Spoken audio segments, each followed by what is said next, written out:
This is That Video Game Podcast, episode 664 for July 13th, 2020. Brighten your life with my tears. I need to feel. I've asked you for nothing, so go to our Patreon page.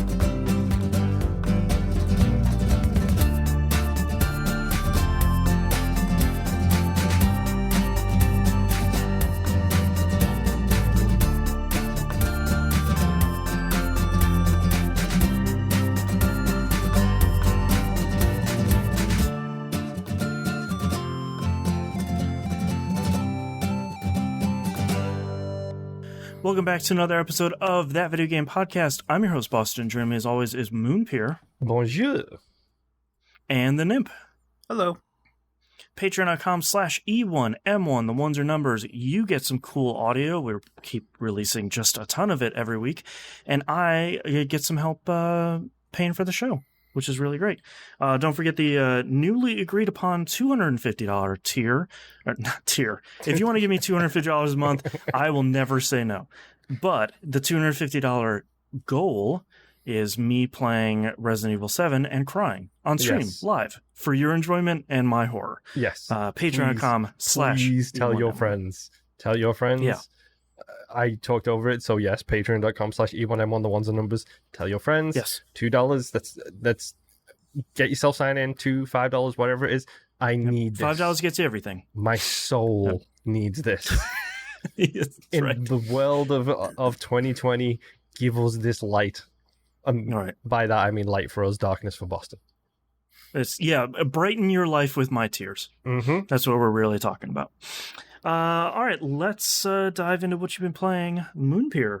I almost wrote names instead of titles, so that's fun. That should tell you how my head is going so far today. Yeah. Okay, so Dead by Friday, obviously. Don't have to write that down, Boston. You don't have to write it every week, just saying. I'm writing that title, don't worry. Played with T and Rob, the usual crew. Jason showed up and forgot to update his game, so as always, the same old pattern happens whenever Jason shows up. He forgets, updates, and then I'm in bed by the time he starts because I needed to go to work on Saturday.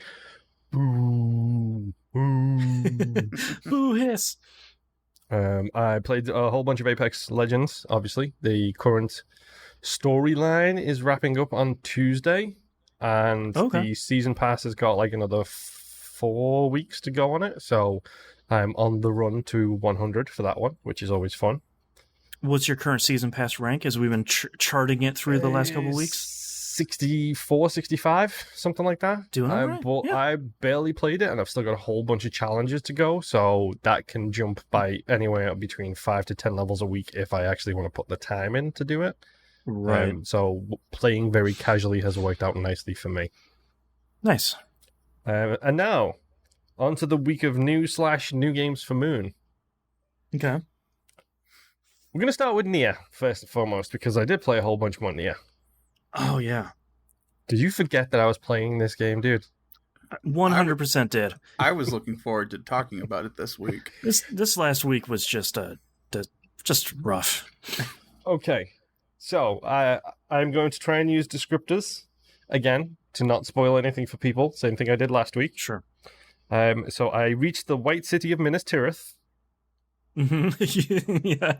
Yes. I found the Church of Latter-day Mechs. Yeah. Yes. Anybody who's played the game is understanding 100% what these means. By the way. Yep. I found the Sleeping Dogs DLC Robo Zombies, the Hop. Yeah. Yep. I Am Legion, and I followed that with LOL, because it's basically a Castlevania boss fight. Yeah. Follow that with WTH, question mark. Mm-hmm. And then if you just excuse me for 2 seconds while I pull up the rest of my notes, which is over here somewhere. There it is. Then I went back to Robo Metal Gear Solid 2. Yes. Then I went back to Robo Disney. Yes. I've just found the Village of France again. Right. And that's where I currently stand. Are you on B? Yes. Route B? I am now doing Route B, which has all of the additional weird little cutscenes between sections you've seen. Yeah, you're getting more stuff now. You're playing as 2B, right? Yes, I'm now... How do you I don't like him. like the hacking game though? The hacking game is fine until you literally do it like 20 times and it's just like, enough already, please. Yeah, there's like not enough of them to... I also don't understand what the effects are. Like, should I be getting these explosion and fire chips and slotting them in so that when I hack somebody, does it cause explosions, or do I need to do something else? Oh God, I don't think I did it. No idea what's going on for that stuff. So literally, I'm just hacking and slashing my way through all of the things I've already seen before, while trying to figure out what's going on, and also do side quests and work towards achievements and the like. Yeah. Again, I'm going to reiterate what I said last week. Gameplay-wise, this game is fine. Yep. It's not fantastic. It's fine. It's solid. Story-wise, it was confusing. Mm-hmm. And then things happened and it got more confusing. Yeah. And it turns out I was wrong. It wasn't Adam and Steve, it was Adam and Eve. Literally, it was so close to being spot on. I had a guess that's what it was. Yeah, this game is weird. Yeah. I know to reach the quintessential end of the story, I'm pretty sure I need to go all the way through C. E. The third playthrough. I don't know if that's C or E or what that is, but all I know is I need to get through the third playthrough, apparently. Yeah, that is right and not right. Ending E is the end of the game. Okay. People keep saying, like, it's only 3 playthroughs. Not really. There are 5 endings you need to go through. E is the end of the game. People want to, like, try and make it easier, and they just make it more confusing. Whatever. Just whatever is where I stand on that right now. D and E are short. That's why the internet wants to be stupid about something and split hairs. Okay. I did get ending G. Okay, which one was that one? When I first started playing as 2B, I lowered the robotic arm, and then just ran down it, and it was like, return to mission. It's like, no, I'm exploring. There might be treasure this way. And then it said that 2B abandoned his mission just to go and explore study mechs. Right. Then it gave me the really fast credits, and then I loaded it up again, which was pretty good. Very annoying, because I had to then control that stupid machine getting the bucket of oil again, which I'd only just done. Yeah. So yeah, I was a little bit annoyed with that one. Yeah. But I don't know, dude. I don't know. I'm going to keep playing and see what happens at the end of the story and see if that changes. You're in the thick of it now. Yes. Yeah. I've already put like 20 hours into it. I can't be that much further away at this point. You would think that, but Yeah, also don't forget, before you abandon the game, you can buy the trophies with in-game I'm aware currency. of the trophy shop, yeah. So... Yeah. I wonder if they rename it Achievement Shop in the Xbox version. Let's find out. I wonder. Yeah. Let's see. Yeah, Nier is odd. We'll say for now. Yeah. We'll see if the story at the end brings it back up again. But whatever. It's got a very Kojima vibe right now. I will say that much. Mm-hmm. Very much. We're going to try and get all of these parts and mix them together at the end and have it make sense. We'll see how we do with that by the time the credits roll. Wait until the Lale Lule Lo show up. Mm-hmm. The Kojima special. Yeah. So, my wife picked up The Hunt, Showdown. Okay. Which I played for a little bit with her. Hey, Boston, this technically qualifies as a roguelike, I'm just saying. Oh, no. Don't put it on the list. Don't put it on any lists. We don't need any more games on there right now. No, especially not one that's a third-person shooter. This is interesting. I don't know how I feel about it at the moment. It's a PvP, PvE kind of battle royale, kind of not. So they just put every game type plus roguelike into a blender and just hit that button. Basically, yes. So, what is Hunt the Showdown, or the Hunt Showdown, whatever it's called? Up to 10 people, I think it is, get loaded into a map. It's set in the bayou. So it's a mixture of, it's set in like the Old West, so it's like revolvers and Garans and that kind of stuff. With crossbows, that kind of time frame. Right. And it also has a little bit of magic / hoodoo mixed in there too. Okay. Your mission, should you choose to accept it, blah, blah, blah, blah, blah, this carriage will self-destruct, etc., is to find clues in the map that lead you to a target. The target is a demon of some kind or a monster. That was not expecting that. Okay. Yeah. The first target is a giant spider. The tutorial target is a giant spider. Okay. And when I say giant, I don't mean giant. I mean 12-foot leg length kind of larger giant. than buildings. EDF style. Not that large, but definitely big enough to cause some problems. Like, it hangs out in a barn and literally runs across the ceiling faster than you can track it.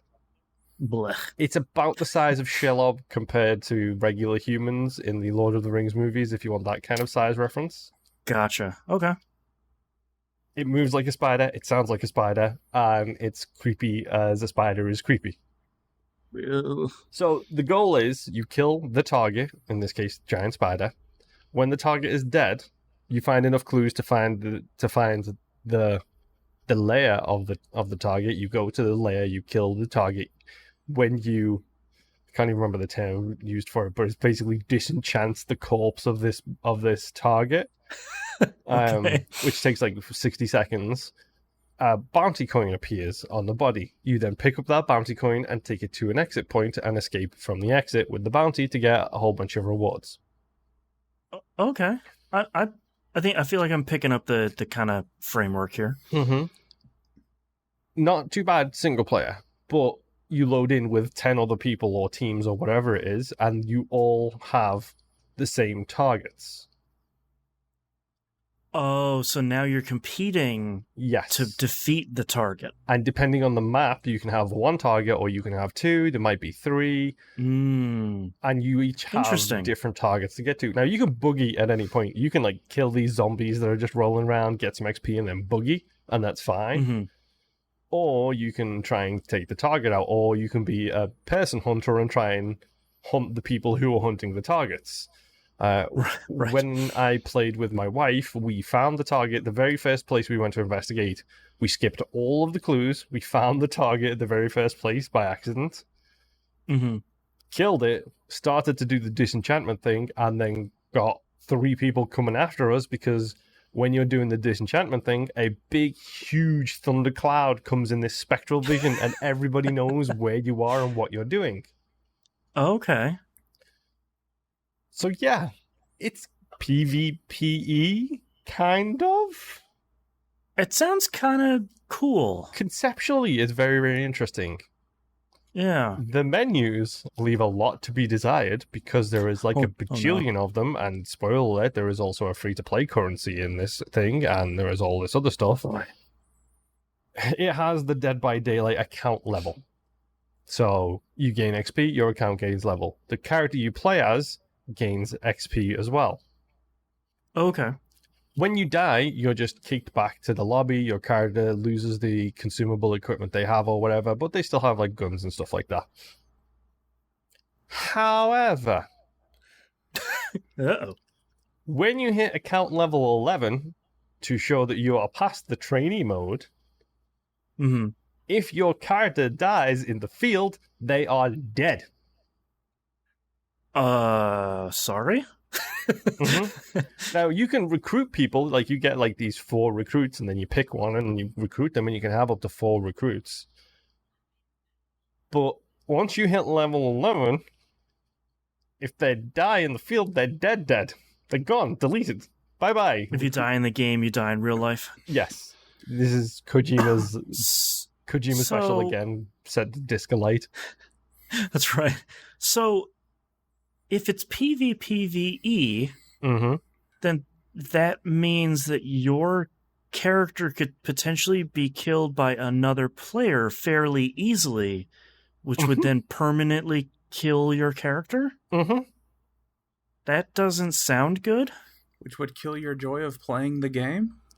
Yeah. I don't know, because I like roguelikes, and I haven't hit character level 11 yet. Right. The second time I played with my wife, we got stonked by a group of 3 who promptly killed us both, and that was the first match she had played where she had hit character level 11. Oh, no. So she 100% lost that character that she'd been playing with. Oh, boy.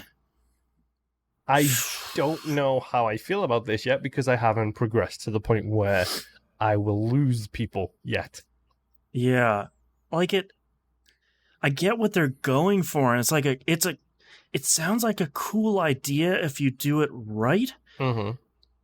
but the level of investment there seems risky when there's that PvP element. Yes. Like if it was PvE and you didn't play well enough and you played too risky and you sort of punished yourself, that's one thing where it's like, all right, I leveled up my account and that's fine. I lost a guy and I really liked him, but that's fine. I'll find another one. Mm-hmm. But that, for me, that PvP element is sort of like, I got griefed and I lost a character because someone just wanted to mess with my day.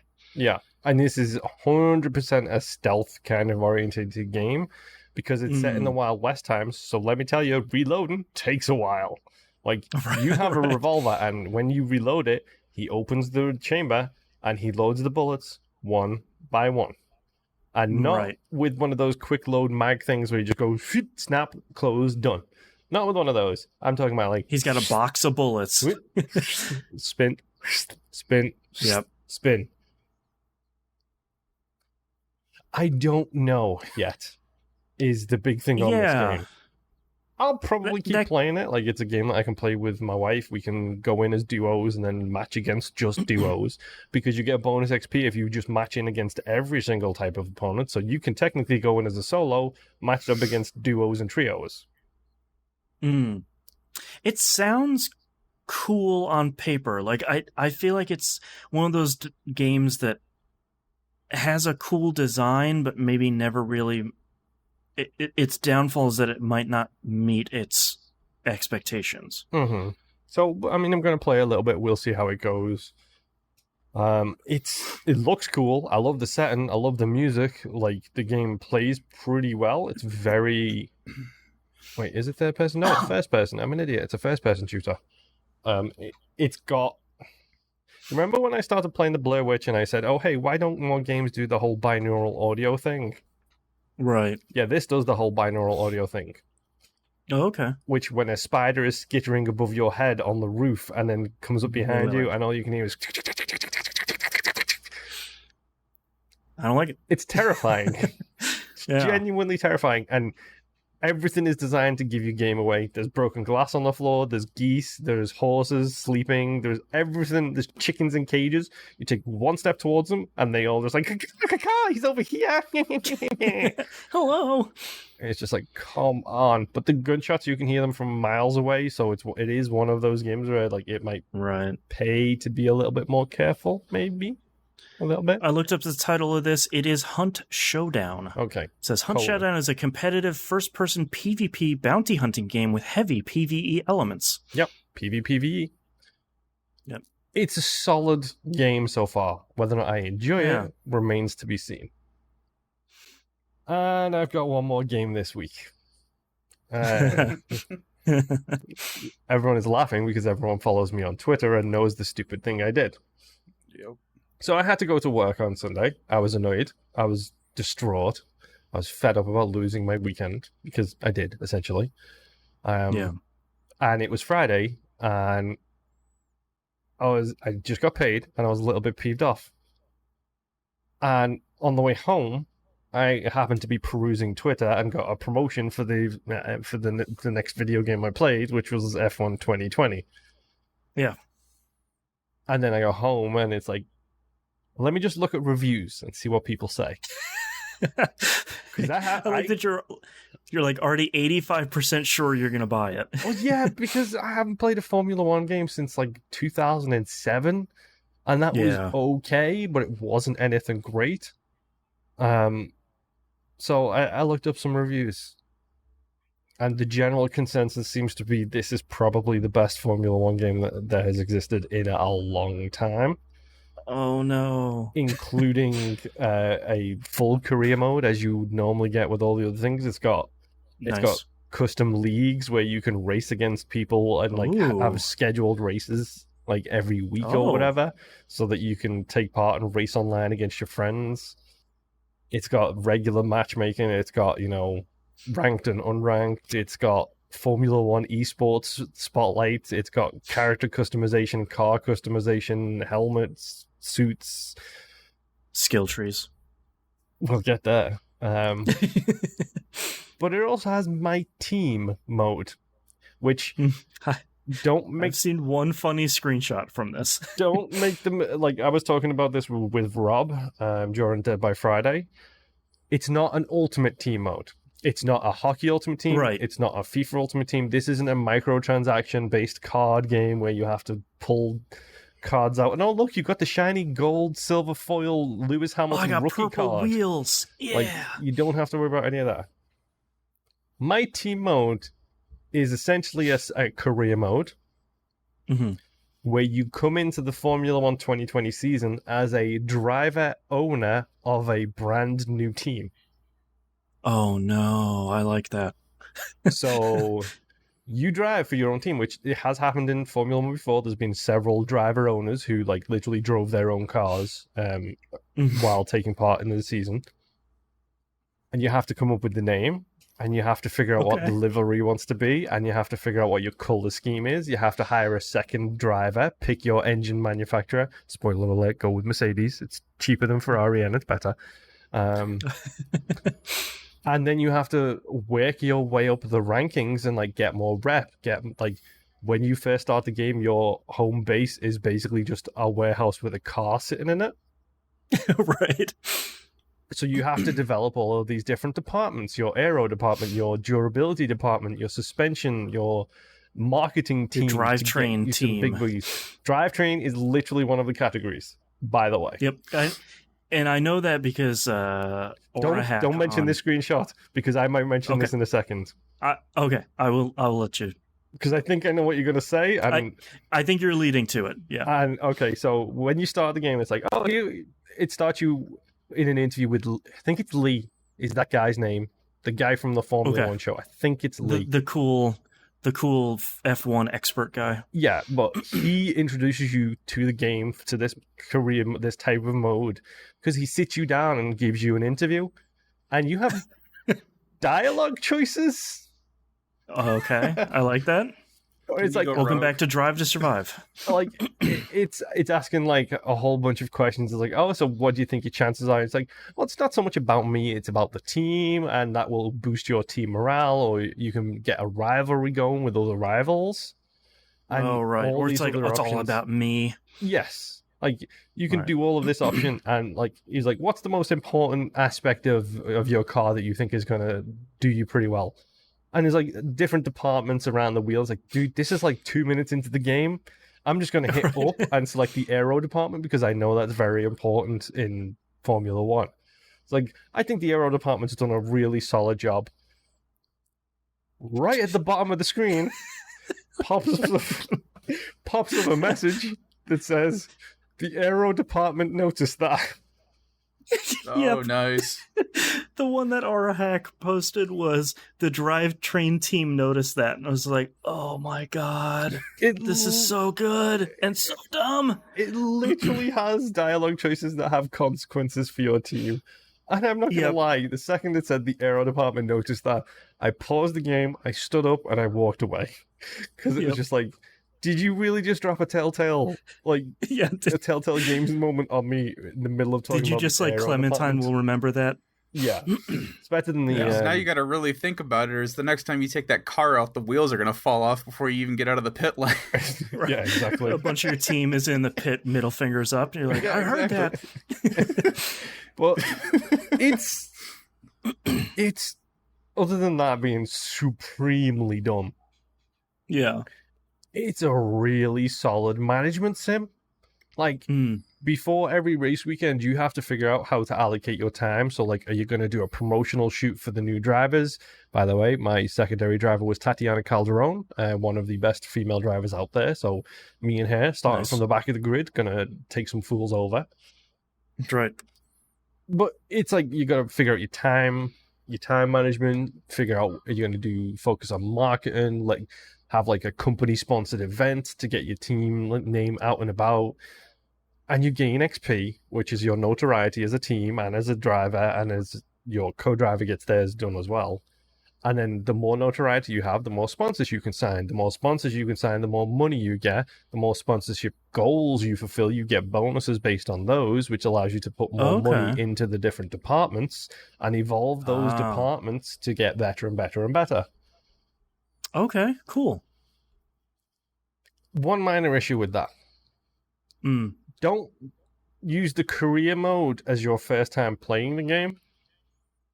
Okay. Do a couple of individual races first, just to nail down the difficulty level. Yes. And I say that because I thought, well, I haven't played a Formula One game in a long time. There is a lot going on this HUD. And go and look at some screenshots of that HUD. There is a lot going on. I'm looking at it. You'll hear people talk about the MFD, which is the multifunctional display, which is essentially the LED thing the drivers have in the middle of their steering wheel. Yeah. Oh, okay. You can cycle through like 7 different screens on that thing. Oh, jeez. You can radio and like get information about what's going on in the race.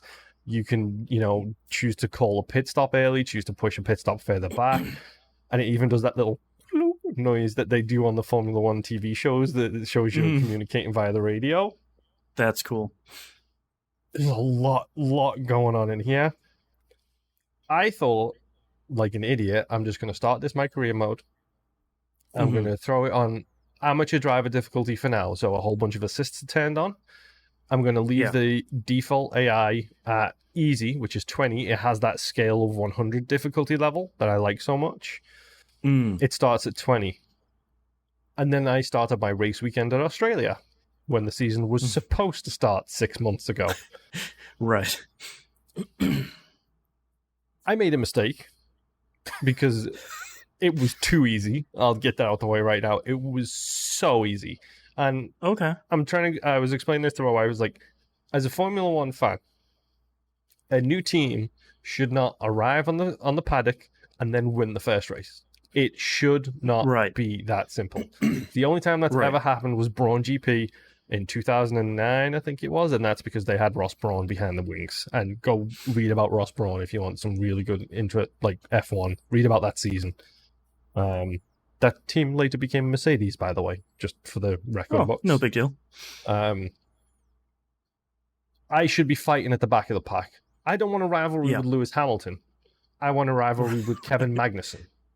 Which I've just realized for most people listening to this, these are all weird European names that nobody knows. But you two guys, having watched Drive to Survive, know who I'm talking about. Go watch Drive to Survive on Netflix. It's really good.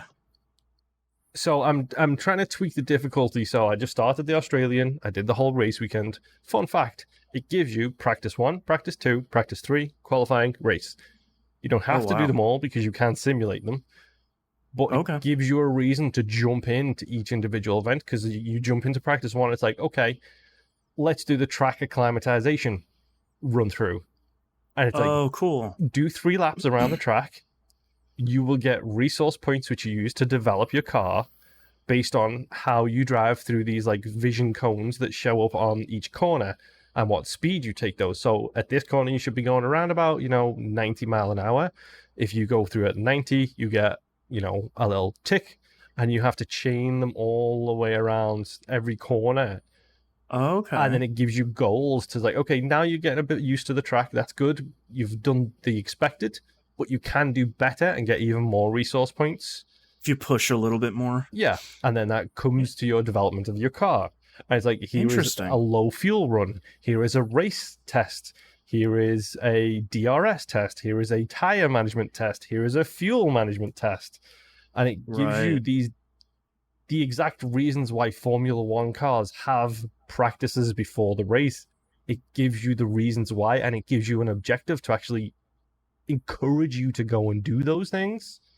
Because you're getting solid rewards that are boosting your organization, not just your driver. Exactly. And you as the player. Yes.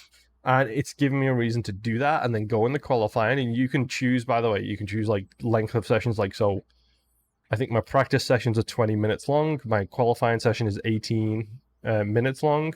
And my race distance is currently 25%. Unless you're insane, do not go above 25%.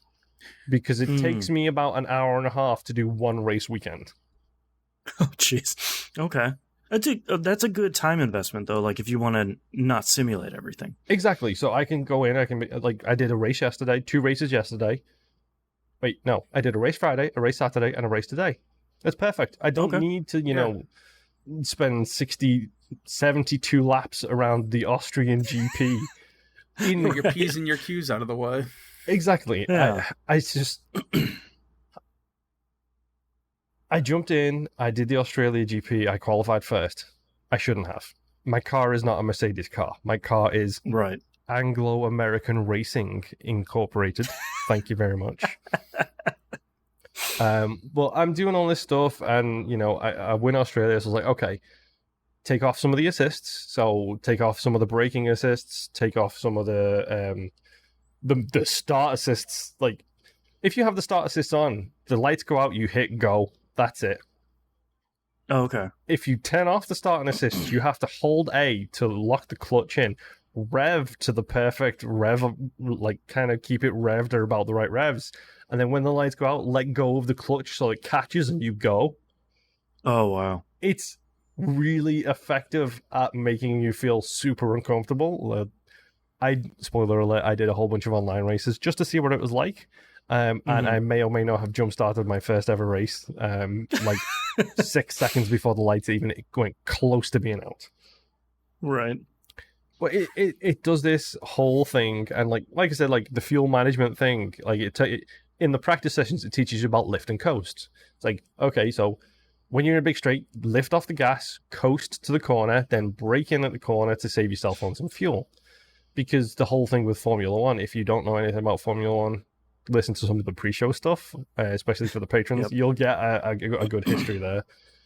Formula One cars are tuned to the millisecond to be perfection, and that includes on fuel management, so how much fuel you have in your car. So I'm racing, like, I did Australia, I won, it was easy, whatever. Turned the difficulty up for the second race. Still won, but by a considerably shorter margin. So I was like, okay, I'm going to take this a bit more extreme. So I ramped the driver difficulty up to like 56, which is like 4 notches below hard. Turned off a whole bunch more assists. In my last race, I qualified in 4th, so apparently I'm a good qualifier. I finished in 17th. Okay. That's more like it. Yeah, like that's a starting organization. Yeah, I may or may not have had to do 2 pit stops on a 15-lap race because someone messed up my front wing. I'm looking at you, signs. But it was one of those moments where I'm in that race and I'm in I think I was in 19th and I had 4 laps to go and I just come out the pits and I just had a new front nose put on because why not? So I'm coming out the pits, which you also have to do the clutch, hold the clutch button and throttle it when you get the green light in the pit as well. I did all that. I came out in 19. It's like, okay, I radioed to find out who the driver in front of me was. It was Tatiana Calderon. She's my teammate. So I caught up to her, passed her. I was like, okay, who's next in front of me with 2 laps to go? And it turns out I think it was actually Kevin Magnussen and the French guy who drives for Haas as well. Like the 2 Haas's were literally right in front of me. I was like, okay, there's a 6-second gap on them, and I'm on fresh soft tires with a couple of laps to go.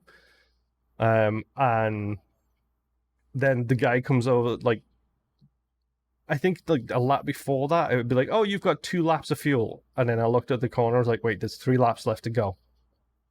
Oh, no. I think I'm just going to lift and coast for a little bit here just to try and manage my fuel a little bit better.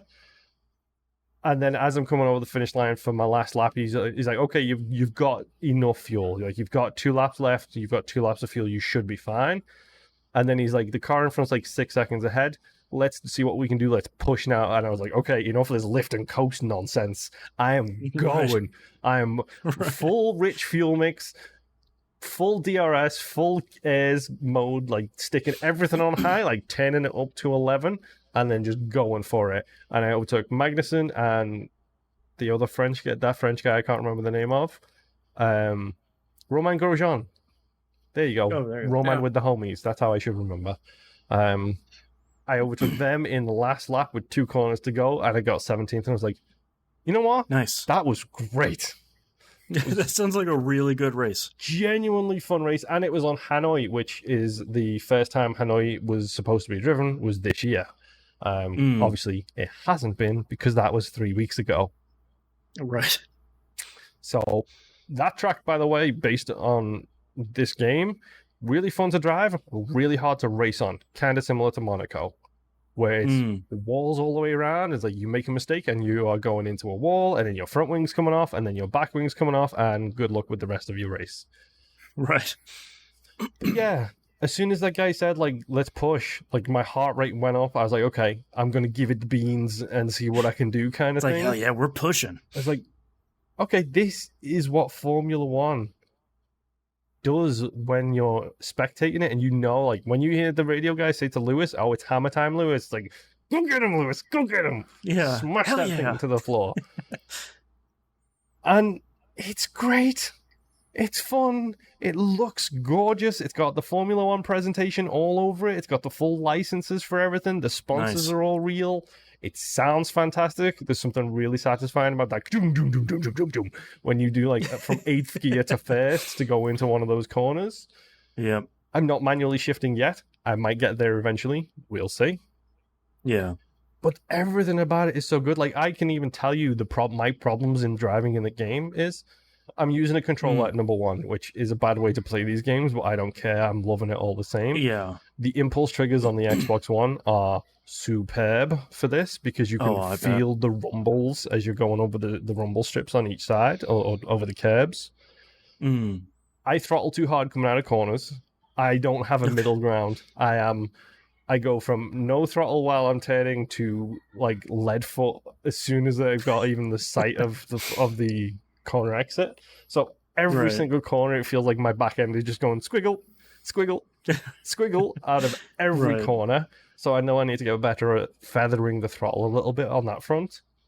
I turn too sharp, or I don't turn sharp enough, so then I'm always constantly correcting. Because I'm using the stick, and Nimp, you'll know this from Elite Dangerous, it's very hard to get at a middle ground. Like, it's very hard to just touch it's a either little all bit. or nothing. Yeah. So, like, you've got a long, slow corner, and you've literally got to move the stick, like, less than a quarter of an inch.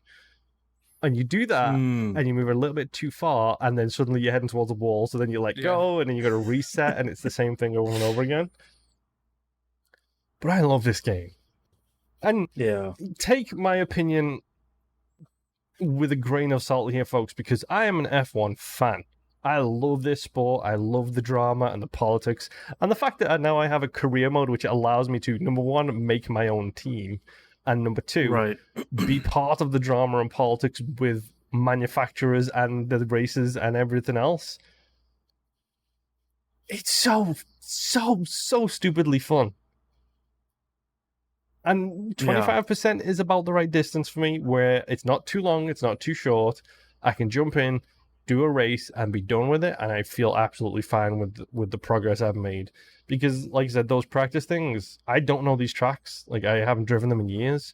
So having those practice sessions to allow me to get used to each track before I drive it in the race is really good, which is probably why I'm really good at qualifying and really bad in the race itself. Because me on the track is fine. Me on the track with others, problems. Right. But yeah. That sounds really good. F1 2020 is a hell of a game. And, I totally forgot to mention, it's developed by Codemasters. Hell yeah, it is. So, if you know your driving games, you know that Codemasters make some of the hot stuff. And oh boy, is this a hot stuff game. Oh, man. But yes, that's all I've been playing. I love me some Formula One. All right, Nimp, what have you been playing this past week? I don't know. I might have to be reevaluating when I'm playing. It sounds like it. So, this week starting out, I was playing Bloodborne. I managed to... Bergenworth was the place I couldn't remember last week that had the hunter in it that I needed to go back to. I went back to that, managed to take out that hunter. No issue. Nice. And it's a really short area, so right after the hunter, there's a boss door basically right there. Of course. Yeah, and this boss is a spider that spawns tiny spiders. Why is it Spider Week? I don't know. It just happened to be that way. Do I have spiders in my game? Oh, no, actually I do. So I took on Rom, the vacuous spider, and... It's a gross name as well, by the way. They're all gross names. That's true. Bloodstar Beast. I mean, come on. Yeah. The fight itself is not very hard. It's just there's a lot happening. The boss doesn't necessarily push you, and the tiny spiders don't necessarily push you. It's just when you get too close. The map is basically, or the arena, I guess, is basically this big, wide open lake that you're fighting on top of. Don't ask, blood magic, whatever. So with From Software's games, like, you're always going to be fighting some boss on a lake, and it's like, all right, it just looks cool. They have a giant dog that holds a sword. Yeah. Right. So when it first is there, there's a bunch of tiny spiders there, and it doesn't the boss doesn't necessarily attack you at first, so you can go in there and kill the little spiders to give yourself some breathing room if you want. And the little spiders do a ton of damage. They jump up in the air and they slam into you, or they spit this acid type web thing at you, or they swipe at you if you get too close. And I'm talking like, it looked like 20 spiders around this boss. Oh, wow. So the boss and the tiny spiders have this mask looking thing on, which if you attack the mask, you're doing like 20 points of damage. If you attack their body, you're doing full damage. So with my big greatsword that I have, one swipe, I'm taking down 4 spiders if I can position myself correctly. Okay. It then becomes an issue of, okay, so I've taken out a bunch of these spiders. I run in there, start hammering on the boss, and the boss teleports. And when it teleports, it summons new spiders. And it doesn't get rid of the old spiders. Of course not. Yeah, and like I said, nothing is chasing you, so there's nothing forcing your hand. The boss has ranged attacks, which if you're just running on the outskirts, or, just around, it's not going to hit you. So for everything else that I fought in this game, it's a really laid-back boss fight. It seems pretty fair. Kind of. Minus the small fiddly diddlies. Yeah. Yeah. So I get him down to, it's looking like about 2 swings of my sword, and I've got this. The problem is that between figuring out the boss's attacks and trying to aggro all these spiders into a direction so I can get a path to the boss to attack it, because at this point it's teleported like 5 times, so it's a herd of spiders. A murder of spiders? Yeah. So I'm trying to aggro these so that I have a path that I can run to the boss so I can get to its side and attack it. So I while avoiding its attacks. So I finally figured out that when it gets ready to do its ranged attack, it raises its head up and it's immobile. And at that point, it's like, okay, so if I run to this side real quick, the spiders will start to move in that direction, and then I can double back, and there's usually a small window there for me to run in between everything, get a couple hits in, and run out. So it's like, all I have to do is get these 2 hits in, boss is done. So I go with that plan, double back, get in there, attack it twice, it's dead. Get kill confirm screen, get the trophy, one of the jumping spiders kill me. Yep. So I'm like, okay, great. But I was like, all right, I see this happen all the time, so I probably just have to warp back to it and hopefully not have to fight it again. Right. And luckily that was what happened. I basically warped back to because at that point I had a lantern. So in that where the boss was at. So I warped right back to where the boss was at. There's this lady that's just there. I'm like, okay, this was probably the thing that was supposed to happen if I hadn't died. So I walk towards her, cutscene ensues, game continues, and now I have 2 areas to go into.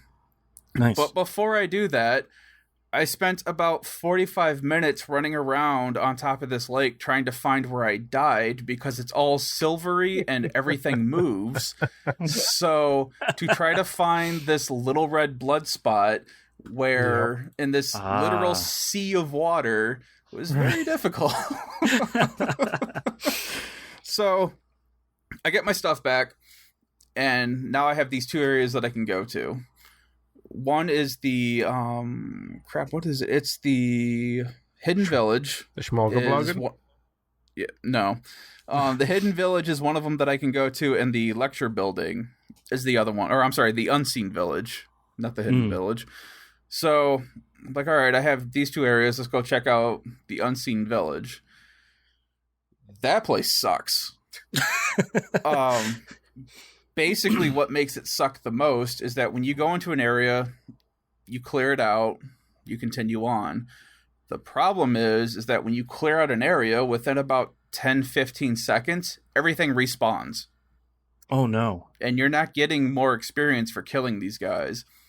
And they aggro easily, and there's not a whole lot of places to run at this point in time, because there's this giant Cthulhu-looking thing all over the place that is shooting lasers at you.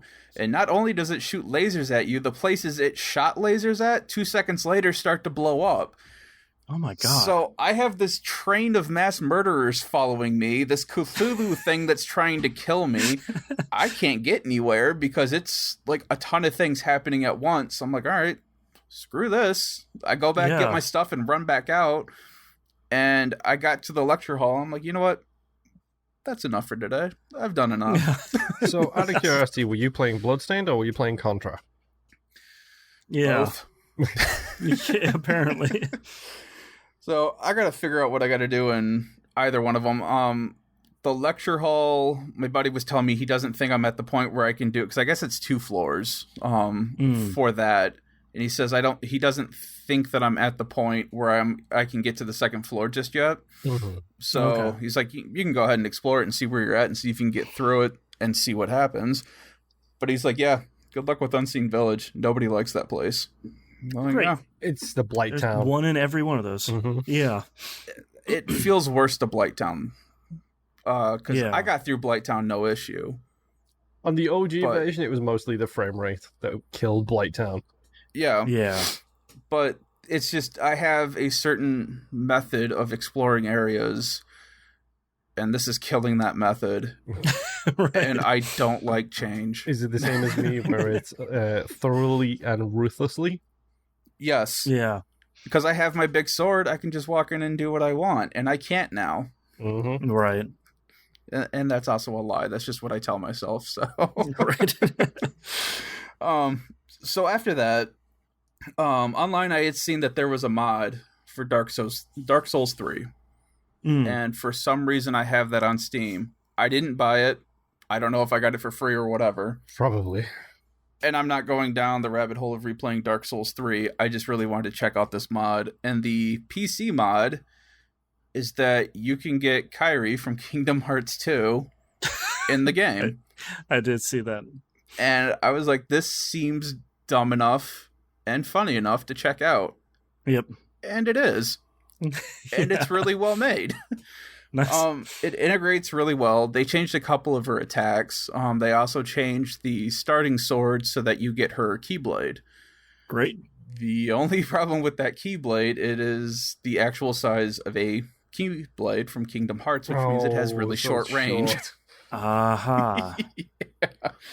So I managed to get past the first boss. I actually managed to get past the dragon, all told. That's as far as I got. And I was like, all right, I'm done checking this out. It was dumb. It was fun. But I got past the first boss with no issues. And then I started running into an issue of trying to remember, okay, the sword that I have, the starting sword, should be this long. This should be the range I have, and it is totally not. So when you're trying to take on fast-moving dogs or things with axes that can attack you 5 times if you give them the chance, and you keep missing because you don't have the range in your head of what it should be, it really screws you up. Yeah, you get none of that stun bounce where it's just like, oh, I'm going to stop you from swinging just because I hit you and stunned you a little bit, and then before you know it, you're taking an axe to the face. Yeah. It does have a cool attack, and I can't remember if you get this as a cleric or not. It's been so long since I've played any of the Dark Souls games. But you can hold... She basically positions herself, or she holds her keyblade at an angle, and you can shoot forward a beam of light. And it looks like the beam of light that Sora uses to unlock or to lock whatever, anything in the game. Yeah. It takes a little bit of getting used to because your character is kind of stuck in that position for about 3-4 seconds, which is a long time in a Souls game. Yeah. So that took some getting used to. But other than that, I mean, it was fun to check it out. It was fun to screw around with it. If you're interested, there's mod websites for you to check it out. Send me a message if you want to know what one it was. But yeah, I think I saw it on a couple web aggregator sites. Yeah. And it was cool just to mess around. I also streamed it a little bit on Twitch if you just wanted to see it, because I couldn't find any YouTube videos because I just wanted to see how it played. So you can check out my stream on Twitch. I think I played it for like an hour just checking it out. Nice. So after that, played a lot of Rocket League with my son this week. A lot of screwing around. He's level 70 whatever now. I'm still like level 12. Things happen. I guess they were doing their 5-year anniversary this week. Wow. He's got like a good portion of the balloon currency stuff unlocked, and I'm just like, I might get something for 50 balloons. Right. Yeah. So yeah, not a whole lot with that. Just played it more. My random game of the week was my family and I played Oregon Trail. Okay. Not the card game that I own. My wife found some website, I think it was like freegames.com or something like that, where it was like one of those archival websites where you can play older games. This is not the Apple II version, which is the one that I've played as a kid with the green and black screen. This was some colored version of it. Some DOS version. Yeah. My wife gets our family set up in the game, and it's... Yeah. So I think we got 2 turns in, and I was already dead from dysentery. I was like, all right, I don't have a dog in a through. Yeah, I don't have a dog in a fight anymore. I don't care. Yeah. So, apparently, they managed, or I think it was my son that managed to get to Oregon by himself because everyone else was dead. You're the man at the house now, buddy. Yeah. It's like, oh, cool. Good on you. Yeah. I walked away and came back several hours later to find my wife still playing Oregon Trail. And on this particular website, she managed to get top 6 of however they score this game. Because I don't remember it ever having scoring before. But yeah, she managed to make it almost with the entire family. And she was top 6 out of everybody. So wow. It's like, all right, so is this going to be a new thing for you? And she's like, no, it just really grabbed me this week. Yeah. Whatever. Next game off of that flashback to the past was Valkyria Chronicles 4. Oh no. I stopped playing it just because I wasn't feeling tactical games at the time. I really love the series. I really like this game. It was just I was not feeling, at the time when I picked it up afterwards, playing a tactical game. Yeah. But then I started getting back into Battletech, and I've been playing a lot of another game. So I was like, screw it, let's do this. I really love these games. And I went from Chapter 8 to Chapter 15. Oh, jeez. And Chapter 15 is where I'm still at, because there's a lot of things happening that I need to figure out what I'm doing. At this point in the game, you are introduced to an enemy Valkyria. which for those of you who have never played these games, it's usually a woman. Don't know if it can ever be a guy, but it's usually a woman. They usually have red eyes, and they can shoot blue energy at anything and everything on a map, and it's basically death incarnate. And it's really suck rough to fight. Yeah. Yeah, there's that one famous fight from the first one where they suddenly show up and they're just destroying you. Yeah. Luckily, I have my tanks modified and upgraded to the point where she can attack our tanks, and it either does no damage or very, very, very little damage. Like 1 point of damage. Yeah. Yeah. So they can basically stare at her, and there's no issue. The issue is that this map starts you on this ice scape. You're on a frozen ocean. Some bad stuff has gone down, and there is thin ice all over the place. Oh, God. And you are in the middle of a pincer attack, and there is a Valkyria to the south of you, and this boss tank to the north of you. And the boss tank, its HP is all question marks. Always a good sign. And that's the thing you have to kill to beat this particular map. I love and hate these games so much. Uh-huh. The particular screw job for this one of them, because there's several that I will touch on, is the thin ice. Yeah. There are certain areas that your tanks cannot go on because the ice is too thin. However, there are certain areas that your tanks can go on. Mm-hmm. The problem is, and it works both ways, if something is on thin ice and you blow it up, whatever was there is automatically destroyed because it sunk through the ice. Okay. Oh, right. I haven't had this issue, but I have used it to the fullest extent of my advantage that I could. Right. It's just like in Gears 5 where it's like, I'm just going to destroy the ice under you and just take care of the problem. Yep. So, number 2 screw job is that the Valkyria and the tank can go full-on Voltron in this thing.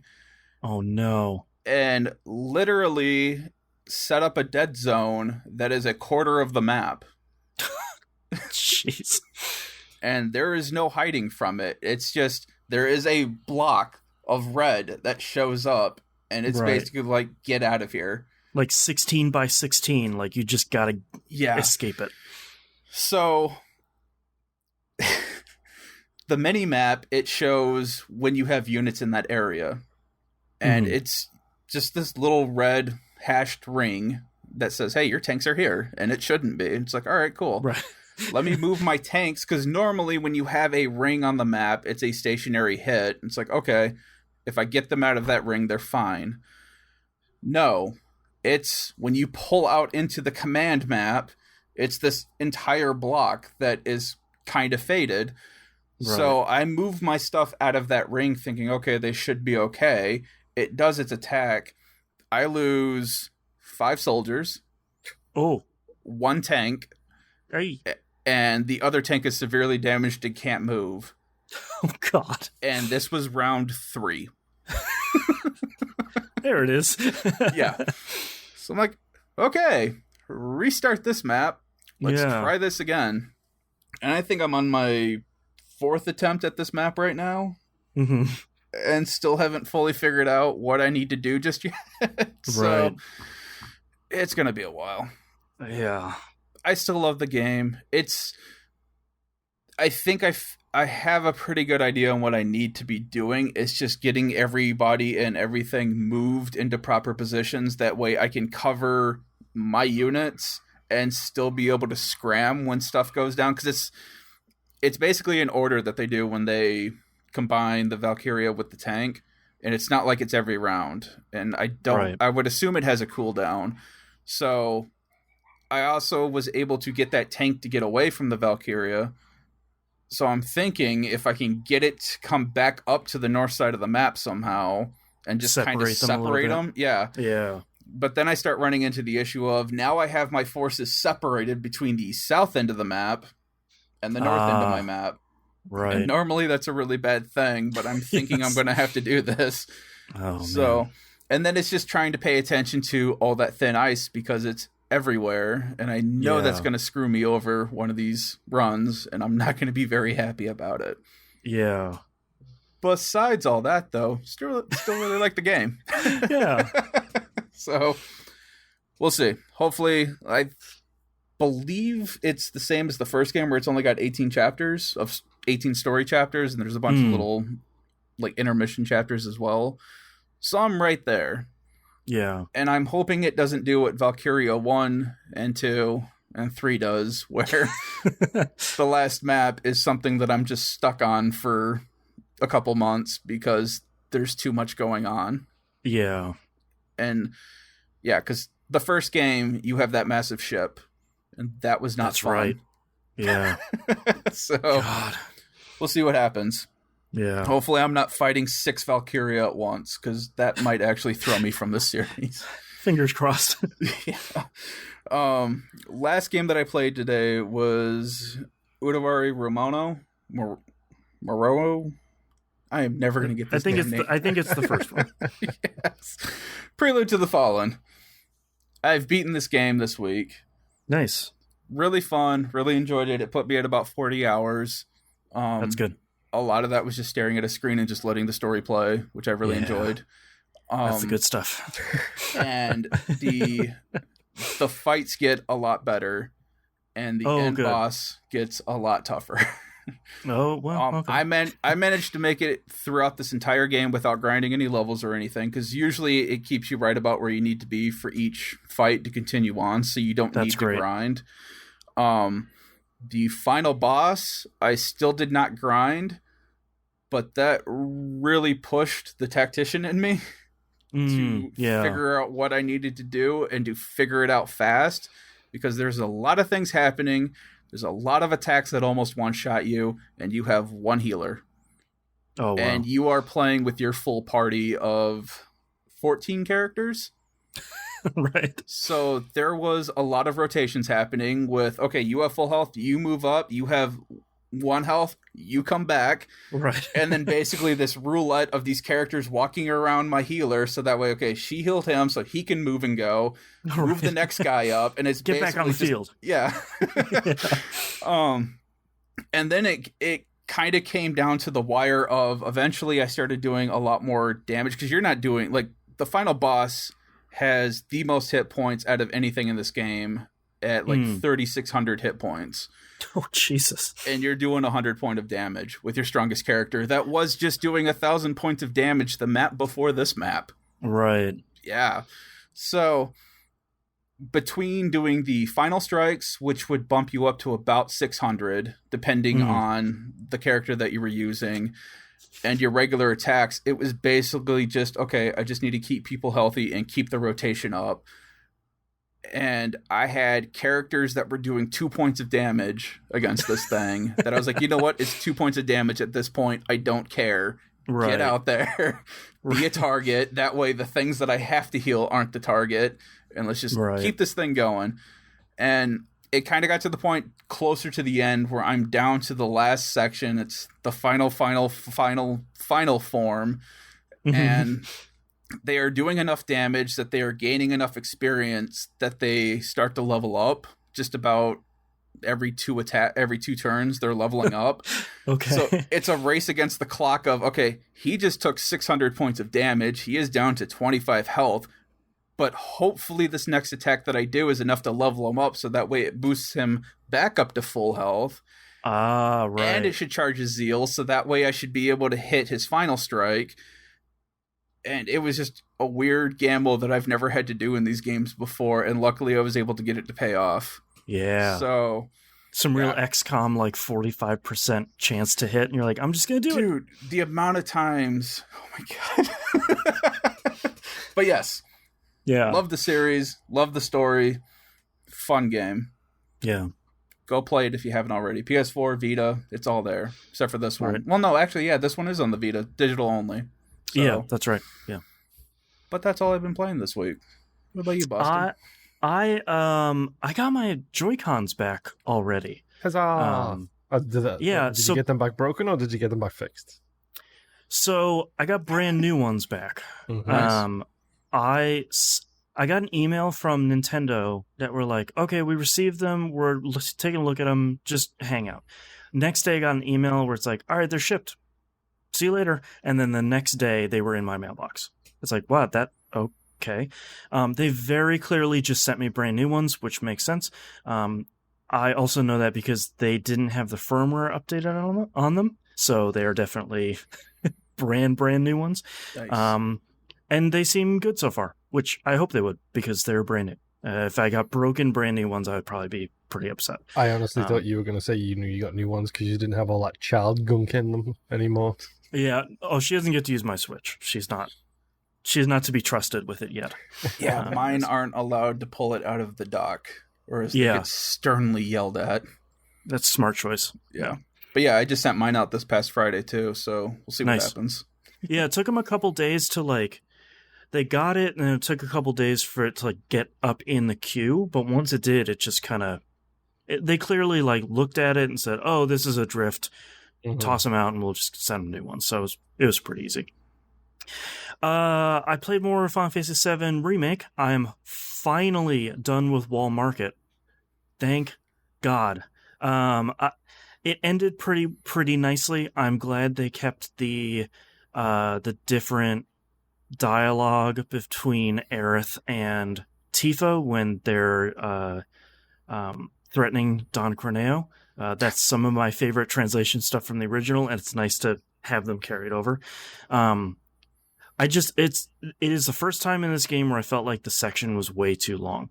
There's just I thought I was almost done, and there's nope, here's a fetch quest where they don't give you quest markers, and here's a rhythm mini game there, which was kind of fun.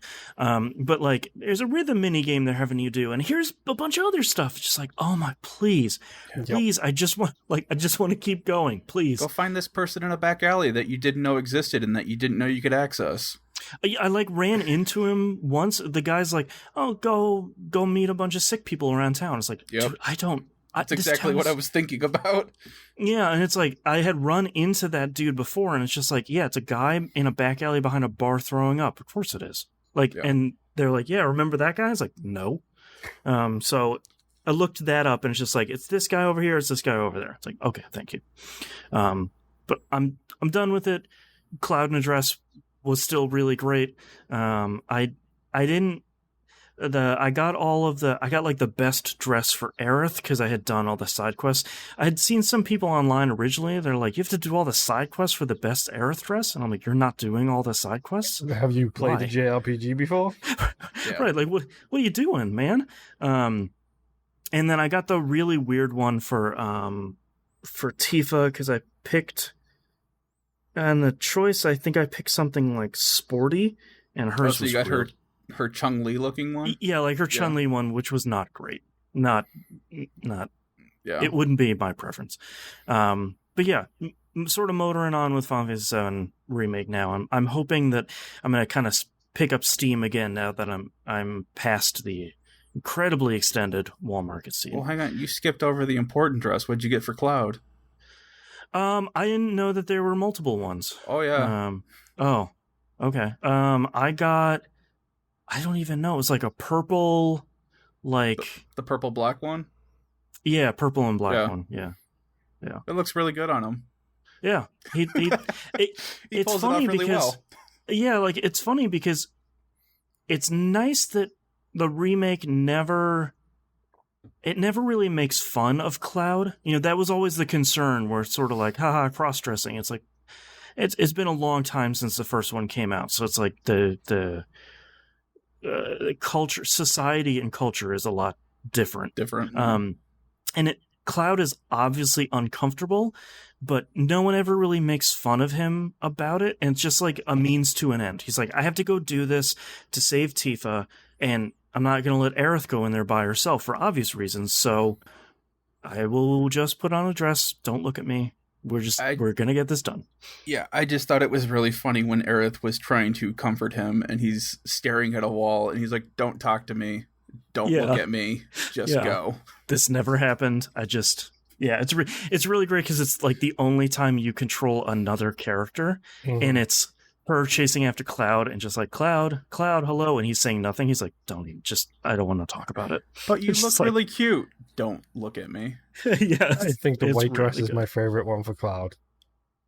Oh, I don't know if I've seen that. Just look them up. Yeah. Yeah. Moon has it here on. Oh, the white dress is really good. Yeah, I have the one on the left, the like blue and black one. Yeah, Final Fantasy VII Remake is still really good. That battle system is really great. Like that game a lot. I'll play it eventually. Yeah, like maybe in like 30 years when the whole thing is done, like you can just get the box set on your PS7 and just kind of knock it all out at once. I think you'll find it's called the Xbox Infinite. That's right. I played more 2 Point Hospital. I finally unlocked the hospital that I have been trying to unlock. It's called Overgrowth. The reason I've been doing that is because it has a different mechanic to it, and it's huge. I think it has 35 plots, but you don't purchase each plot. You have to unlock them by doing objectives. So it's like you'll unlock a plot by completing 2 marketing campaigns, and then you'll be able to unlock that one. Unlock it by curing 30 people and like having an average cure rate of 50%. So that one has been fairly fun, but I'll get to my problems here in a minute. I got to 1 star on that, and I unlocked what seems to be the final level of the summer DLC, because the final level of the winter one was that really difficult castle. This one is also where you unlock the room that you sent me the photo of. That was on Overgrowth. I totally forgotten about that. Yeah, it was so for anyone that's not playing it, most of the rooms are 3x3. So it's a square, and you can line up a whole bunch of squares. Some of them are 4x4, some of them are 4x3, but you're kind of around that area. The urban destruction one was like 5x6 or something like that. It was a fairly large one. This one was 9x5, like massively huge. Really funny though. It's a really good joke about what they're what are they? They're curing wanderlust, and it's a really good one, but massively gigantically huge. So I got 1 star in that, which unlocked Topless Mountain, which is really interesting. And here's where I have my problems, which I'll get to after I talk about the bonuses. The whole thing about this mountain is it's like in the farthest reaches of the planet, on top of this mountain that's like naturally flat, and they have a whole bunch of ruins there. So you're sort of excavating ruins and turning those into hospital buildings. Okay. But how patients come to you, because it's so remote, helicopter? Yes, but not like normal. They come in waves. So you get dumped like 30 to 50 people at once, and they all land at the same time. You chew through them, and then once you cure all of them, you have like 2 weeks, and then you'll have another wave, and the next wave will be even bigger. So basically each wave grows by about 5 people. So it's a horde mode for hospitals. Essentially, yeah. And they're like all but calling it that.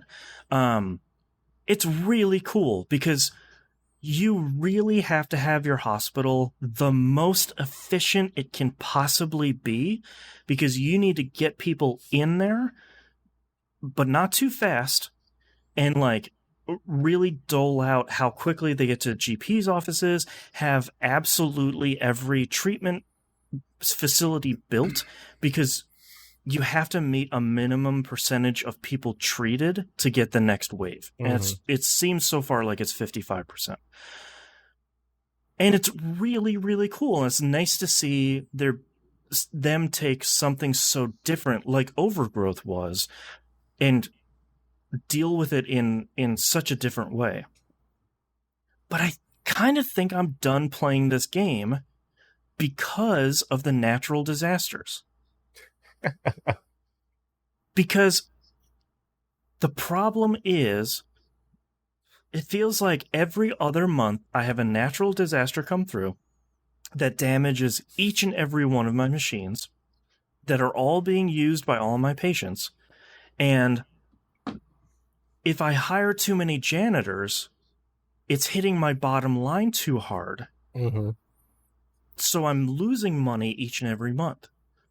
And one of my biggest problems with this game is when you upgrade your machines, they increase in effectiveness. So it's either they get better at treating people or they get better at diagnosing people, but they don't increase in resiliency.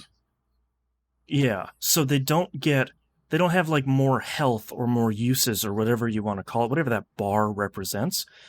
I think that's a real problem. Either this game needs to have an easy mode where the natural disasters happen way less frequently or never at all, or upgrading your machines needs to increase their durability or whatever. Because without that, I feel like I'm always playing catch up, and the older your hospital gets, the more people are going to come that's just going to use those machines more frequently. So it's like, I feel like at the beginning of the game, that never really became a problem because you're just running your hospital and you're managing normal wear and tear.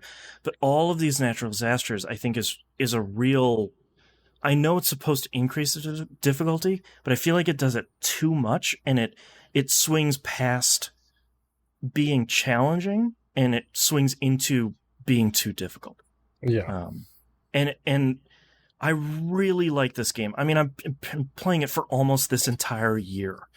So, like, obviously I like the game, and it's really great. I just feel like that end game difficulty, which should be difficult in and of itself, and it is running these hospitals, it shouldn't have that extra layer difficulty on it. That's what's really pushing me away from the game. Because the difficulty that I have fun with is you have this giant sprawling hospital that is going to have a patient come in that needs every type of cure. So you have to have your hospital laid out and provide every service that's possible. And that to me is the fun sort of challenge, not this. I have a rain of frogs and now all my machines are damaged. That is really frustrating. You like spreadsheet fun? Yeah, and I would rather do the management stuff rather than...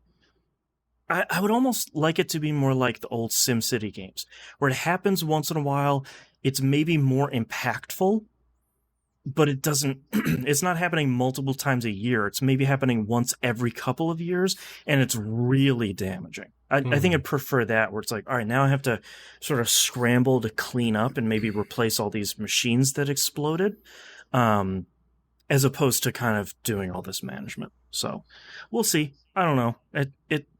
I feel like I still have a whole bunch of hospitals to unlock. So like I kind of want to continue to see all the content the game has, but I'm pretty frustrated by it. My last game this week, I regret to inform everyone, Soda Dungeon 2 has released. I have no idea what that is.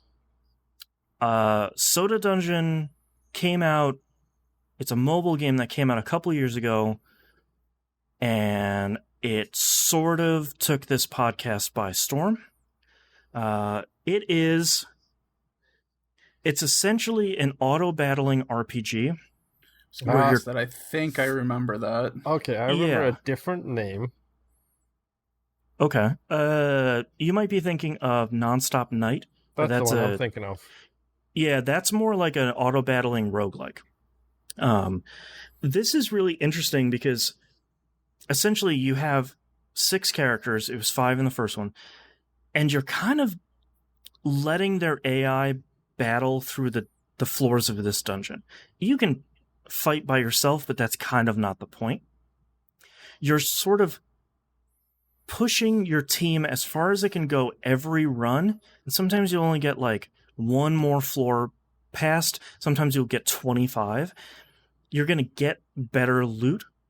You're going to equip that on your party, and you're going to send them back in to try and get even further. Mm-hmm.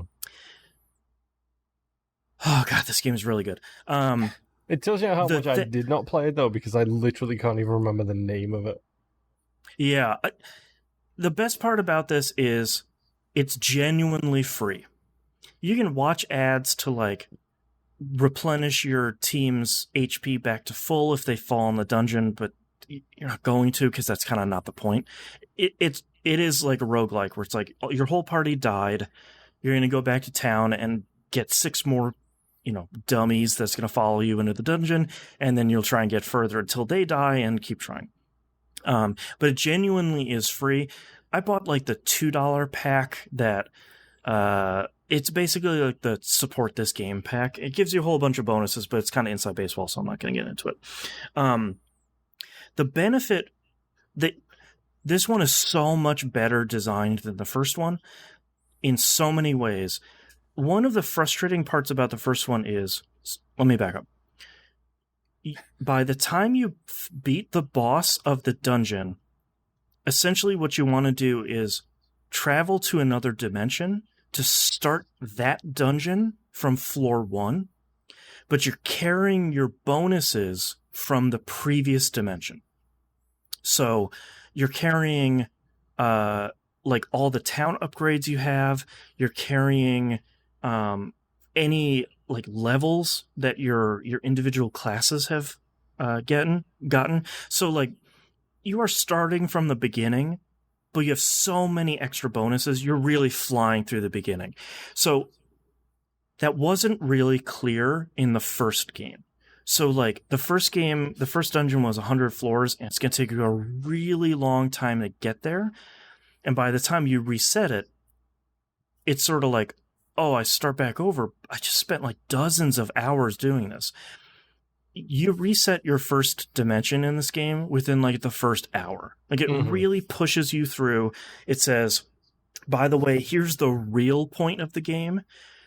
You've finished the first 100 floors. Go to the next dimension. Now that one is 200 floors. If you beat that one, you're going to rinse and repeat, but we're going to add 100 floors every time. And one of the frustrating points of the first one was only after you went to another dimension, the first one, were you able to start boosting your character classes. In this one, now each one of your classes gains XP while you're in the dungeon, and you can boost to them the same way you did the previous ones. So you're kind of...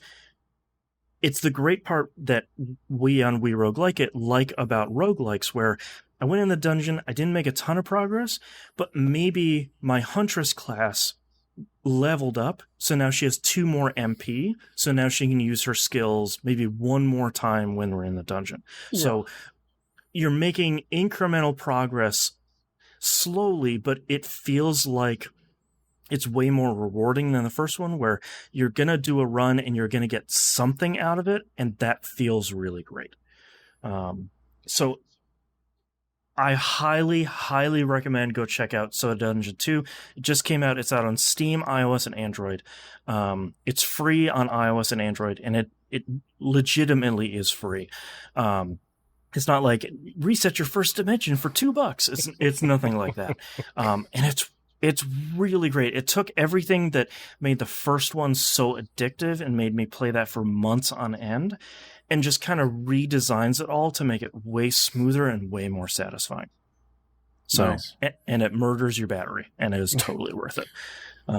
So go check out Soda Dungeon 2. It's really good. That's all I've been playing this week.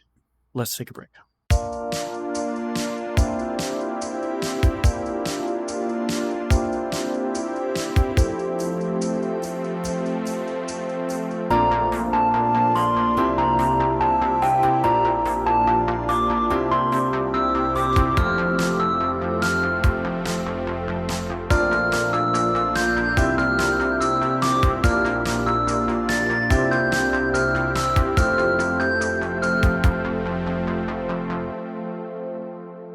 let's talk releases for the week of June 13th. It's July. July 13th, 2020. Jesus. Hyperscape comes out to open beta on PC, PS4, and Xbox One. This is Ubisoft's new Battle Royale.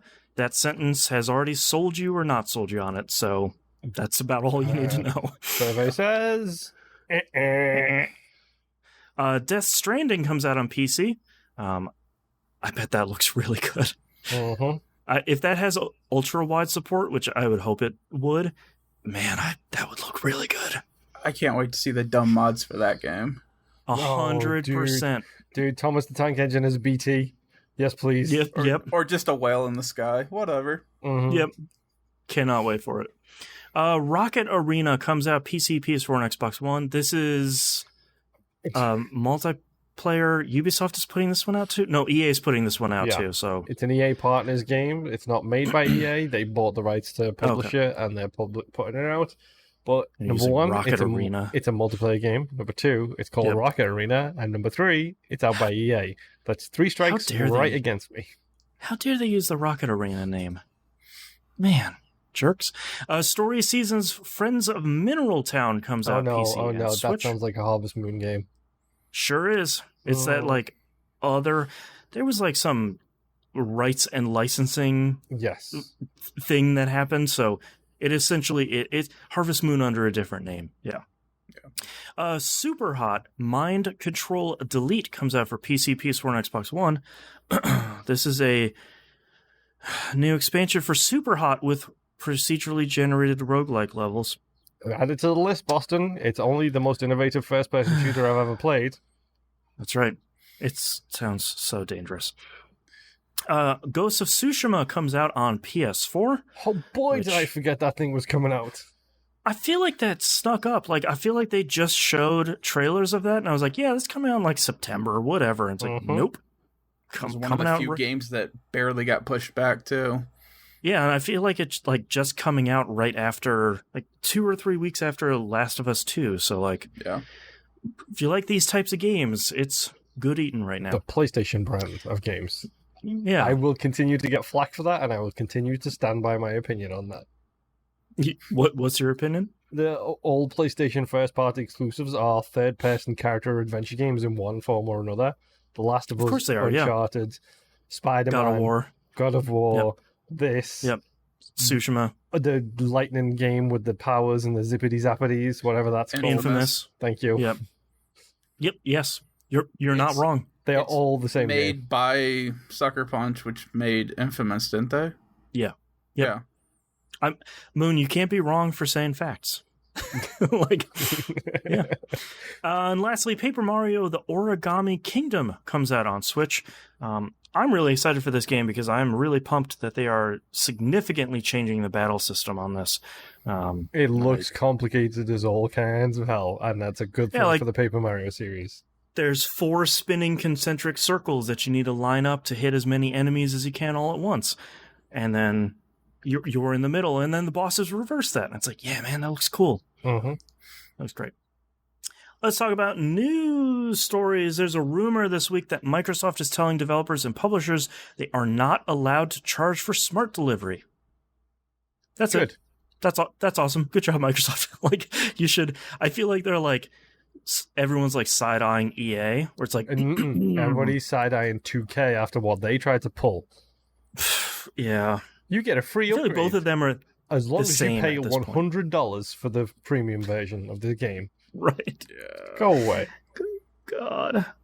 Yeah. So, yeah, it's nice to see that this is clearly a rumor, but enough people are coming out and saying like, yeah, Microsoft's saying like, don't charge for it. Which, of course, you don't charge for it. Come on. Yeah, good on it. Microsoft next Xbox Series X game showcase is coming on the 23rd of this month. This is the one that is expected to show off first-party games. The last one was third-party stuff. What's that? All 3 of them. I kid. It's long been a thing with Microsoft. Oh, did you have any first-party games? Well, I feel like this is a really interesting one from them. Obviously, they're going to show Halo Infinite. Like, that's going to be probably their big one. But I'm really curious to show, like, see how much are they going to show of Psychonauts 2, because that's a first-party game now. Mhm. How much are they going to show of that Backyard Honey I Shrunk the Kids game? Yeah, Honey, I Shrunk the Kids, whatever it's called. Yeah, Expanse? I don't know. remember. Whatever. I was going to say Onward, but that's that Disney movie that I like that nobody else does. But like beyond that, there's the new Rare game, and There's the Headspace character action emotional trauma sequel. Not a Plague's Tale, the other one. Senua's Sacrifice. Yes, that has a sequel announced. That's true. Yeah. And I feel like this is a real opportunity for them to say, look, we've been purchasing about every studio we can get our hands on. Here's what every single one of them is working on. Like, I don't think they have to be something significant. It could even be like, here's kind of like a cool teaser thing. This studio is working on this thing. This studio is working on this other thing. I think it's a real good opportunity for them to say, here are the games that are coming out at launch or kind of in our launch window. Here's all the cool technology behind them. And here's all the stuff that's kind of off in the distance a little bit, but teams are all working on stuff. Oh, and by the way, here is Cyberpunk 2077. We bought them too. Right.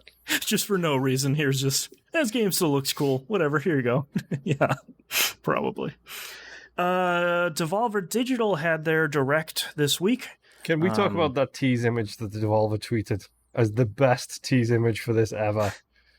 Which one? The one they posted on Twitter where it was the lady who does all of their presentations just getting a makeup brush. Getting the makeup brush on the face. Like, just that really face good. With the makeup brush is like, I know what's coming, and it's going to be good. I unfortunately haven't had a chance to watch the full thing. I've watched some of the trailers of stuff. And I've pulled out kind of the standouts here. Shadow Warrior 3 was announced previously, but there's some gameplay here. Has a grappling hook, which is probably going to be really great. They call it a return to form, whatever that means. I'm assuming they're getting rid of the like loot drops from the second one. Probably. Because seemingly nobody played that game, and most people don't know it's like a Diablo-style loot drop game. It's going to be out 2021 for PC. That's the only platform announced so far, but I mean, come on. I mean, it's going to come out on everything. Yep. Fall Guys, that like Takeshi's Castle multiplayer running through stuff cute game, comes out on August 4th for PS4 and PC. Expecting that to be a timed exclusive because you want to put that on everything, including Switch. So I'm assuming that'll be coming in a couple of months. Carrion, that game they're calling a reverse horror game where you play as the giant amorphous monster blob and you eat scientists and get bigger. That's coming out July 23rd. Oh, what's that? PC. What's that? It says at the end of the show notes. PC, Xbox One, Nintendo Switch, and Game Pass day and date. I'm in. Yeah, I mean, I was already in just because it looks gross. It looks like the ultimate Devolver Digital published game, where it's just like, I know it's going to be fun, I know it's going to be really weird, and it's going to be one of those games that you play for a while and you're like, I've never played anything like this before. This is incredible. And lastly, they put out a free thing called Devolverland Expo. They call it a marketing simulator where you explore an abandoned, definitely not E3, Devolver Digital Marketing Expo. Devolver Digital is really great. two thumbs up for them. Ubisoft also had their Ubisoft Forward today, which I watched. It was like 45 minutes. I chose Formula One over this. Yeah. Not a bad choice. Yeah. The three standouts of this one, they showed off a lot of stuff, and a lot of stuff you're really not going to care about. A lot of stuff is like, Rainbow Six Siege has 60 million players. We're just getting started. It's like, I know. Everyone, if you're not playing Siege, it's because you don't like it. Everyone's playing Siege. We got it. They showed off a ton of stuff from Watch Dogs Legion, finally. They showed off a definitely apolitical short film before they showed off the gameplay that is definitely not political at all. I cannot wait for them to start spouting about how everything is just not political in the slightest. It's really great. The game finally got a release date of October 29th, 2020.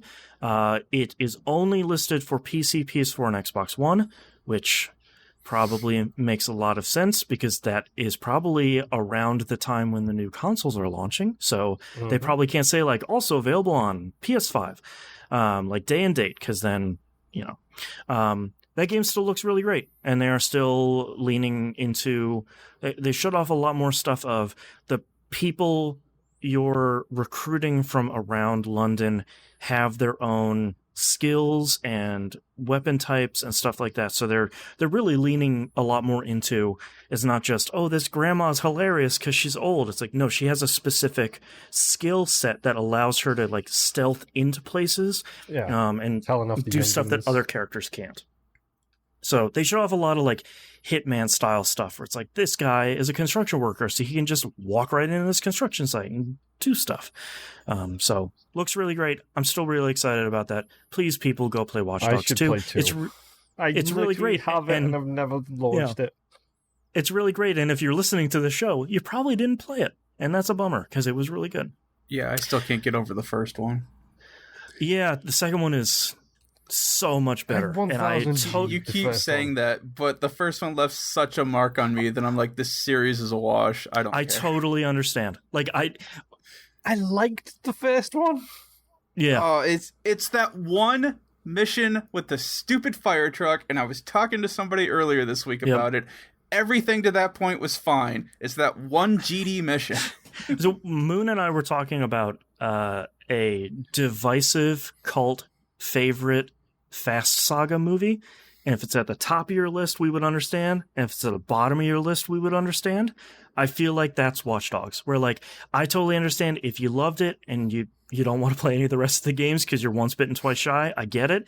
And if you hated it and you're once bitten twice shy, I totally get it too. Like that first one was so something that I don't blame anyone for being like, no man, don't even care. I get it. They show off a whole bunch of stuff of Assassin's Creed Valhalla. They showed off a lot of gameplay this time. They focused a lot on different enemy types and a lot of different movement options that enemies have and different attack patterns and stuff like that, which probably won't make a difference in the end game, and that's fine. They really focused on, hey, you can dual wield anything in the games. 2 axes, 2 hammers, 2 shields, whatever. You can just do whatever. The 2 shield play style does actually look really fun. But yeah, I mean, it largely looks like that game. Some gameplay of that leaked the other day, and it looks like Assassin's Creed. So I not a lot to talk about here. The worst kept secret they closed with one more thing, which was the worst kept thing this week, which was Far Cry 6. They showed off a CG announcement trailer, which basically just looks like it's a prequel to 3, where Voss is a kid, and it looks like a Far Cry game. And I'm guessing it is also totally apolitical in that as well. It could not be more apolitical. Yeah, it is. What? You should watch that trailer. It's funny. I think watching this, I think I realize I don't care about the Far Cry series anymore.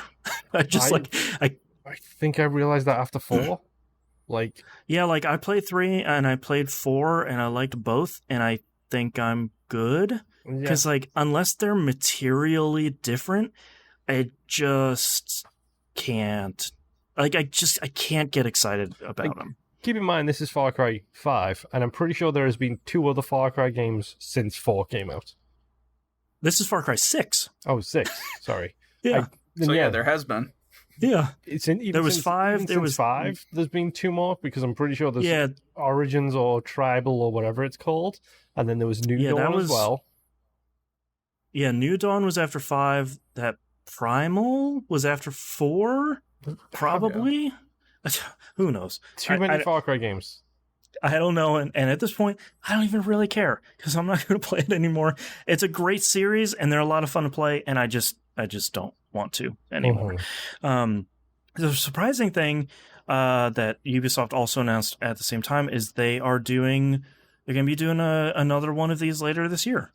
So it's not just a not E3 thing. It's also a couple months down the road, we're going to check in on all these games and announce a couple new ones. So I think it seems like everyone is going to have their own direct every couple of months now, which, sure, that's fine. I'll take that.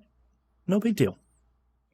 All right, let's move on to questions here. T-Bomb Rock says Xbox has announced an event with 70 demos, which I did not know about, so I feel like should be promoted a little more heavily, maybe.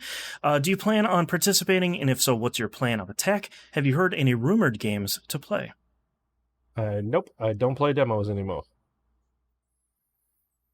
I might just to check out. Like, I don't have a particular game I'm looking for, but I might just scroll through it just to see what's there, and then cherry pick what looks interesting to me. But yeah, I only heard about it towards the end of this past week. That I heard someone mention it in passing. I'm like, oh, that's cool. Yeah, looking at Microsoft's press release, it's going to be on July Xbox 21st. One for July 21st through the 27th, and they're going to have somewhere between 75 and 100 games. It seems like there's not a specific thing, and it just seems like a lot of these games are going to have like a vertical slice that's going to be kind of presented. Like Skatebird is on there, Haven, Destroy All Humans, Chris Tales. There seems like they're kind of... There's a whole bunch of games across a bunch of different genres, which I think is great, but I couldn't really...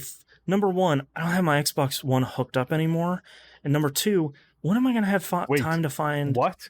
Yes. Rewind a second. No, it's not even... HDMI is not plugged into my TV. Dude, Descenders. How many times do I have to say Descenders and you have to download it before you'll actually play it?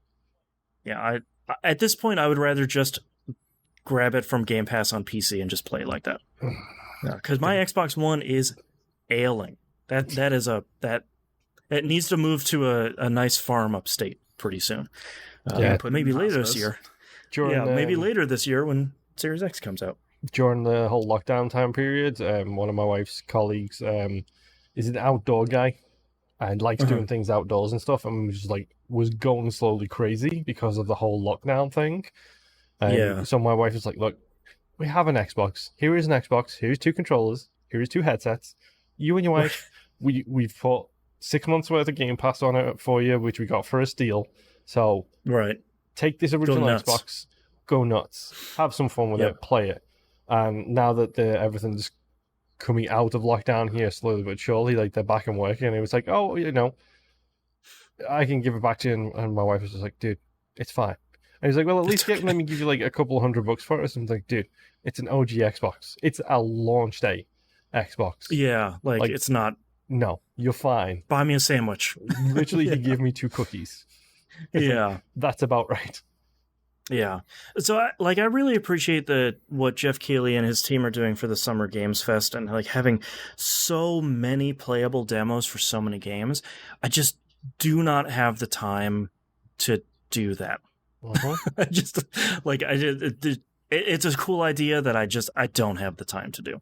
Samesies. And I would just be adding a bunch of games to PS prices anyway, and just saying like, I get to it in about 3 years when it's like $5. So yep. Oh yeah, whatever. I'm gonna check them out. It doesn't mean I'm buying them day one. Oh yeah, no. But love to check out Skatebird for free. Like I'll play that for a couple minutes, and that's probably about it. Laid out fast. Our last question here. Devolver Digital has long been a company with a finger or 3 on the pulse of the industry and a colorful, snarky streak of responses. Recently, they released a free game called Devolverland Expo on Steam as a nice jab at E3. Current world events, probably one of the coolest ways to expose brands to the audience that I've seen in a while. Have you tried this yet, and has it grabbed you as a plausible marketing method versus week-long bombcast coverage of yesteryear, endless videos shown to industry execs and later shown on YouTube, and will it finally be the death of the booth babe? Mods notwithstanding, this is the internet after all. booth babes will never die. Nope. Yeah. As long as you got rich white folk in marketing departments, you'll always have booth babes. Yeah. No, I haven't checked this out yet. It was also another thing to do that I wasn't able to get around to. Yeah. So, yeah. I will probably check it out this coming week just to see, because I thought it was a free horror game. Because it very much looks like I absolutely had not been paying attention to any news this week. I've been so busy. And a buddy of mine brought this up, and I saw like a screen grab of them staring at like what looked like an empty area. I'm like, and you're like, oh, it's Five Nights at Freddy's. Yeah. Yeah. Yeah. So, yeah. I think it's a cool idea, and it's nice. It's nice to see Devolver go so far for a joke. I think there's surprised they went that far for a joke? Because I'm just. It makes me happy that they're just like, yeah, we released this free 3D thing where you just walk around an abandoned, not E3. Like, it's not surprising. It just makes me really happy. I think if any other company tries to do this, I feel like they would probably make VR a focus as opposed to it being like a joke. Like, I feel like they want you to walk around a big display and like walk up to a kiosk and watch a video, or like potentially play a game on a kiosk or something, or like get the full experience without being there. Get and the I feel like that experience. God, I wish. But I feel like that might kind of miss the point. So I'm not sure anybody would really. Plus, like, nobody's really investing in VR on like the console space right now, and Valve doesn't seem to care about anything, so I don't really know who would do it. Yeah. Other than Devolver. But they would just make their own AR headset and say like, walk around your house and it's suddenly E3. Whoa. Open up a closet and there's a game in there. Like, and on the Devolver headset. Books while you're doing it. Yeah, exactly. If someone from Devolver is just pulling out your wallet from your back of your pants, yeah. I don't know. Devolver's great. I love them so much. All right, that's all of our questions for this week, which means that's the end of our episode. Thank you so much, everyone, for listening. If you'd like to visit us, you can do so at tvgp.tv. Everywhere to find and follow us is on the right-hand side of the page. Patreon.com/E1M1. The ones are numbers. Get cool audio. Help me pay for the show. And then fuel your life with my tiers. Yes. The $5 a month tier is the recommended one. That gets you everything. Anything above and beyond that is greatly appreciated. And I send you a personalized message when you sign up. As long as Patreon sends me an email, I send you a message that says, yo, thanks so much. It's longer than that, but that's just a preview of, yo, thanks so much, with a thumbs up. That's me. That's the subject line. The subject line is whatever Patreon sends. Probably a message from E1M1. Yo, what's up? We don't forget to listen to Critical Misses. TVGP's Critical Misses, the show where Moonpier and I go through and enjoy all the hits we've missed. Thank you. Sometimes listen branding. or that's right. Sometimes listen, maybe watching. The first season of Critical Misses is airing on the public feed right now, where we go and we watch through the Fast saga. Over behind the scenes, we just wrapped up season 1. That releases. That's right. That releases every 2 weeks on the public feed and the Patreon feed. You want 2-month early access? Go become a patron. It's all over there. And I think that's it. So we'll see you all next week. Bye. Could you get over those words any more jumbly? Yep.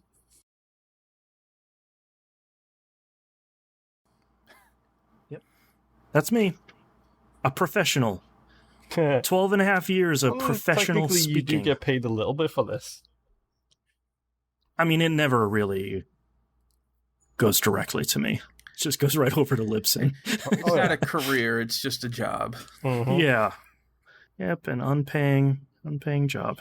So volunteer. Yeah, that's true. On top of my other unpaying job, stay-at-home dad. Yep. Yep. So good. Yeah. So good. All right, Nim, hit me with your titles. Okay. First one I have is Brighten Your Life with My Tears. Yes. Church of Latter-day Mechs. God. It's creepy as a spider is. Disenchant this corpse. Lift and coast nonsense. It's hammer time, Lewis. Oh, God. Murder of spiders. And Spider Week. All right, Moon, what do you have? Kojima special. The aero department will notice that. Give it the beans. That one is probably a bit too long. Anglo-American Racing. Spider Week. Thoroughly and ruthlessly. Massively, gigantically huge. Horde mode for hospitals. He gave me 2 cookies and the Kensha Hall experience. I have Brighten Your Life with My Tears. It's Spider Week, A Murder of Spiders, and Church of Latter-day Mechs. I have checked Brighten Your Life with My Tears, It's Spider Week, and A Murder of Spiders.